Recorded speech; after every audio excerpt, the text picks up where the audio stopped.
Ikigo KUNDUBUZIMA nkuko mubizi iri ni rya cupa ryitwa ALKALINE cup magnetic cup o ALKALINE. Iri cupa ribasha gutunganya amazi riyakura muri eta acidique riyajyana muri eta basique. Ayo mazi agasana umubiri mu buryo bwiza kandi bwizewe. Niyo mpamvu uyu munsi noneho tugarutse tubabwira ku bya rya cupa twabasobanuriyeho ubushize, tubabwira ko iri cupa rivura izo ndwara twavuze haruguru, ariko ubu ngubu ho tugarutse tubereka uburyo amazi atunganyizwa muri iri cupa n'uburyo akorwa n'uburyo uyafata n'uburyo iri cupa urikoresha kugira ngo aya mazi abashe kuva muri eta acidique ajya muri eta basique. Nibwo buryo tugiye kubereka muri aka kanya, kandi nkuko mubizi nakomeje kubasobanura ko ari Eric Abizera tugikomeje kuganira kuri iri cupa. Rero tugiye kubakora demonstration yaryo, kandi murabasha gusobanukirwa uburyo amazi meza ari ingenzi ku mubiri cyangwa se ku mibiri yacu. Rero tugiye gutangira tubakorera demo kugira ngo iri cupa ribashe gutunganya amazi neza. Uzana amazi yawe asanzwe ukayashyira muri iri cupa, ukayashyira muri iri cupa,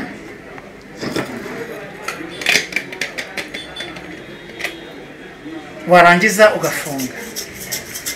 Iri cupa izina ryaryo ni KIGALI cup, ni o ALKALINE, ni magnetic cup.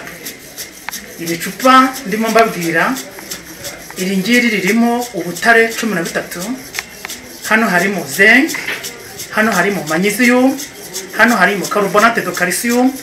Iri cupa ririmo tourmaline, iri cupa ririmo pierre de volcan, iri cupa ririmo charbon active, iri cupa ririmo neolite, iri cupa ririmo imyunyungugu itandukanye kandi iri organique. Niyo mpamvu mu iri cupa iyo dushizemo amazi tukazunguza iminota 5 cyangwa se tugashekinga iminota 5 mu mvugo mu ndimi z'amahanga, amazi ava muri eta acidique akajya muri eta basique. Rero ayo mazi ari muri eta basique avura goutte, afasha kuri diabete, afasha kuri hypertension, avura epilepsy, afasha kuri asima. Hari igihe imitsi yo mu bihaha iba yarazibye, ibyo bigatuma umuntu adashobora guhumeka neza bitewe n'uburyo ibihaha bidakora. Niyo mpamvu umuntu ugira crise ya sima agakoresha aya mazi aramufasha mu buryo bwihuse, ibyo bigatuma abasha guhumeka neza. Ikindi aya mazi azibura imitsi yazibye, ibyo bigatuma amaraso asirikira neza mu mubiri. Aya mazi akwirakwiza oxygene ku bwonko. Abantu bagira ibibazo bya migraine, abantu bagira ibibazo bya vertige, aya mazi arabafasha. Aya mazi ararikare uyanyoye ni gace cyane ushobora kugira ibibazo by'imbaraga nkeya, kuko azamura immunite ndetse nayo agasana beta cells zigize urwaga. Aya mazi ni meza cyane ku muntu yakoresha, ntashobora kugira ibibazo by'umutwe wa hato na hatoya, ntashobora kugira ibibazo bya sima, ntashobora kugira ibibazo bya crise afite ibibazo bya diabete,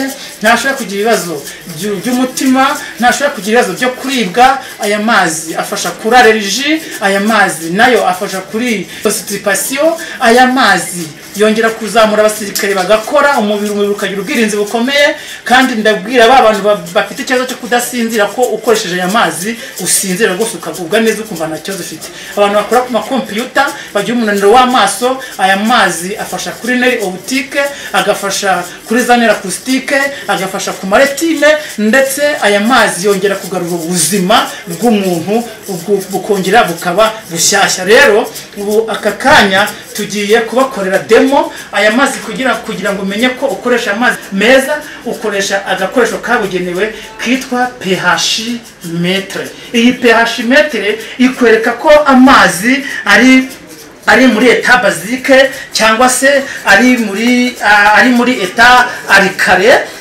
Ikindi by'umwihariko aya mazi akwereka ko nimba wanywaga amazi mabi ugomba gukoresha aya mazi ari muri eta basic. Niyo mpamvu hari nk'abantu bakunda kuba begereye nk'ikivu ugasanga banywa amazi mabi, ugasanga turanywa amazi twibona yari yose. Ni ngombwa ko tunywa amazi yamanjije guca muri iri cupa kugira ngo twirinde diabete, kugira ngo twirinde goutte, kugira ngo twirinde hypertension, kugira ngo twirinde indwara z'ibihaha, kugira ngo twirinde indwara z'impyiko, ndetse aya mazi ararinda akanavura. Rero ubu tugiye kubakorera demonstration yayo. Ibi nibyo byinshi mutari muzi kuri aya mazi, noneho mugiye kumenya uburyo aya mazi akoreshwa n'uburyo aya mazi bayagitiva kugira ngo abyare umuti twakoresha. Murabona utu dukombe, murabona n'iri cupa. Ubu ngiye kubereka amazi meza mugomba kujya mukoresha.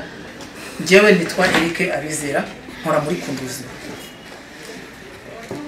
Nkuko mubibona, aya ni amazi avuye mw'iri cupa ari mu ruhande rw'iburyo. Ngiye gushyiramo, mubibona, nabyiboneye. Aya ni amazi avuye muri iri cupa. Noneho ngiye kubereka n'amazi atavuye muri iri cupa, yavuye mu yindi recipiya tushobora kubona ahantu hariho hose, dukuye kuri robine isanzwe cyangwa se amazi ya wasake n'andi mazi atandukanye dusanzwe tuzi. Reka tuyabereke uburyo amazi asanzwe asigaye ukuntu bimeze. Noneho murabona ibi bipimo, aka niko katugaragariza amazi meza. Urabona iri bara ry'umuhondo rigaragaza ko ari muri eta acidite. Aya mazi ari muri acide. Kuva hano kugera aha no kugera hano ni amazi ari muri acide. Kuva hano muri 6.0 kugera muri 7.0, aya mazi bari kutubwira ko ari amazi ari netere. Aya mazi ntiyakwica ntiyanagukiza, ariko ni amazi ajya kuba meza mu gakeya. Noneho amazi OMS idukonsi ya kunywa ni amazi ararikare. Ni ukuva hano mu 8 kugenda ukagera mu 10, ndetse iyi fureshi iri kutwereka ko ashobora kugenda akagera muri pH ya 14. Ni fureshi kagenda ikatwereka ko ikomeza kugenda uko bigenda imanuka niko bigenda bijya muri eta acidique. Aya mazi rero ari muri eta acidique niyo atuma umuntu asinzira umuhondobero, akagira umunaniro hato na hatoya, ugasanga afite ibibazo by'impyiko, ugasanga afite ibibazo by'amaconstipation, ugasanga afite ibibazo bya goutte, ugasanga afite ibibazo bya diabete, ugasanga afite ibibazo bya hypertension, ugasanga afite ibibazo by'ubwonko, ugasanga afite ibibazo by'ibihaha, ugasanga mbese niyo myanda yose ibe yarabaye concentré mu mubiri. Rero iyo ufashe muri aya mazi ari hagati y'umunani kugera kuri 14, aragenda agasenyagura iyo myanda yose. Imyuka yituma, ukayinyara, indi gaca mu byuya, ibyo bigatuma umubiri ubasha kumererwa neza. Rero nkuko nakomeje mbasobanurira, ngubu ngiye gushyiramo ya pH metere naberetse mu kanya gashize. Iyi niyo pH metere isuzuma amazi mazima cyangwa se amazi arimo imyanda cyangwa se amazi apfuye. Rero ubu ngubu ngiye gushyira muri kano gakombe karimo amazi yavuye muri iri cupa. Nkuko mubyibonera, murebe neza, mwitegereze neza, hatazagira ubashuka ngo afite amazi ararikare nyamaze arimo kubapfunyikira. Kizakubwira amazi ararikare nuko aba yapimishijwe pH metere. Mwese mwitegereza amazi mugomba gukoresha kugira ngo mwirinde gusaza imburagihe. Ikindi, aya mazi ni antioxidant. Rero ubu ngubu ngiye kubibereka. Mu ndebe, nitwa Eric Abizera. Dushyiramo ibitonyanga 3 cyangwa se 4. Murabibona, aya ni amazi yavuye muri kino gikombe. Birangije kuyakoresha, gushyiramo pH metere urazunguza kugira ngo urebe ko yujuje ubuziranenge. Noneho iyi pH metere nayo ngiye kongera nyishyire muri aya mazi asanzwe yavuye muri kano kabido. Aya mazi ni amazi yavomwe, ni amazi yavuye muri source naturelle, niyo ngiye kubereka.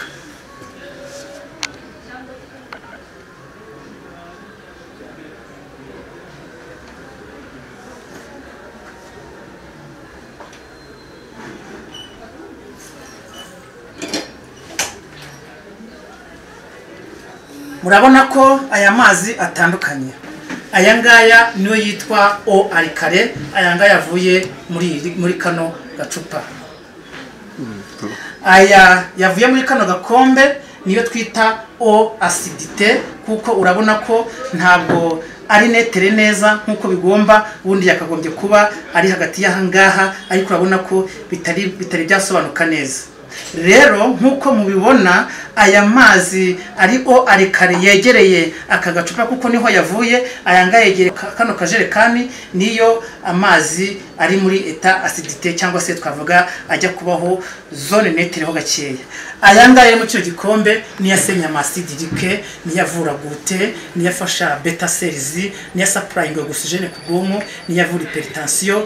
Aya mazi niyo yivanze na bwa butare nababwiraga. Aya mazi harimo zinc, harimo turmarine, harimo pile de volca, harimo charbon active, harimo carbonate de calcium, harimo magnesium, harimo neolite. Ayanga ni yagenda agasana sezi cyiko zangiritse, agafasha ku mutima, agafasha kubihaha. Umuntu urwaye asima ayakoresha amererwa neza, urwaye igifu amererwa neza kuko asenya amayiriseri. Aya mazi supplying oxygene ku bwonko. Aya mazi by'imwe ku muntu yakoresha kura amakolesterol.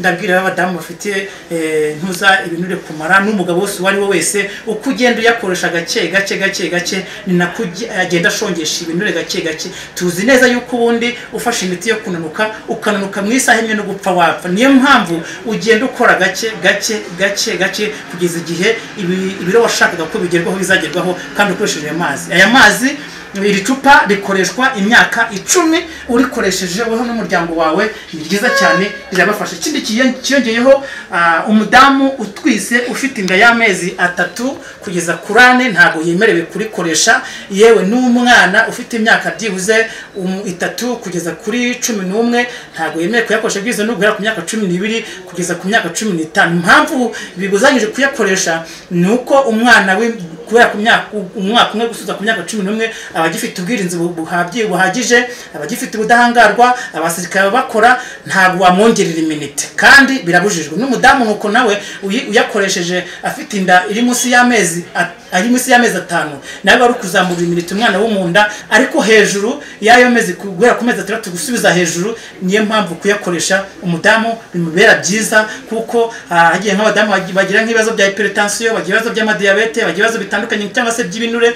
Hejuru yayo mezi yabikoresheje atangira kuregarariza ibinure, agenda bisongesha, atangira kugera ku balancinga potassium na sodium ko nagira ikibazo cya hypertension. Nerike abizera ni KUNDUBUZIMA twasobanura ku ngaruka nziza zo gukoresha iri cupa ryitwa PI cup cyangwa se o alikale. Rero muri KUNDUBUZIMA health iri cupa niho riboneka. muri keneye mwaduhamagara kuri nimero zikurikira 078 56 86 38 2 mutanguranwa mukoresha aya mazi kugira ngo mwirinde ya myuka mituruka ahantu ho mu kirere, bya biryo byo mu nganda tuba twariye. Niyo mpamvu ukoresheje aya mazi ari alikale ni hehe no kurwara kanseri, yaba iyo mwibere, yaba iyo mwijima, yaba igifu, yaba y'amagufwa, yaba y'ibihaha, yaba y'umugongo. Ikanseri yose ukoresha aya mazi arayikurinda ibyo ari byo byose. Kandi niyo wayirwaye uraza muri KUNDUBUZIMA tukakugira inama, tukakubwira inyunganira mirire wakoresha kugira ngo zibashe kuyisubiza inyuma kugira ngo idakomeza kwimultiplier isenyagura amaserere n'amaneri y'umubiri. Health care, kwita ku magara yawe ni inshingano zacu.